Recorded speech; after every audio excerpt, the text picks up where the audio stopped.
বোলপুর থেকে আমাদের তারাপীঠ যাওয়ার পথে যে রাস্তা, বামাখ্যাপার বাড়ি, তার দুপাশে মুসুরির ডাল চাষ আর গুটি পোকার মায়েরা চাঙারি করে সুন্দর সুন্দর গুটি পোকা চাষ করেন।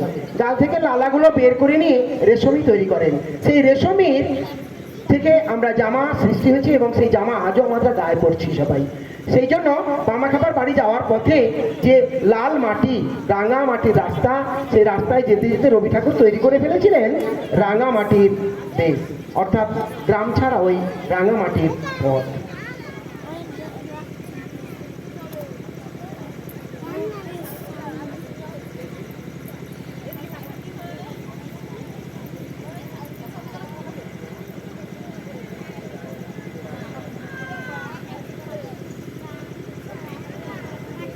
আমরা যদি কেউ শান্তিনিকেতনে যাই, দেখতে পাবো আমাদের বাউল গোষ্ঠীর রূপ, অর্থাৎ নাট্যশালার পাশেই রয়েছে ছোট খোকা বলে অওয়া সেখানে সে কথা কওয়া, তার পাশেই আমাদের বাউল মাঠ।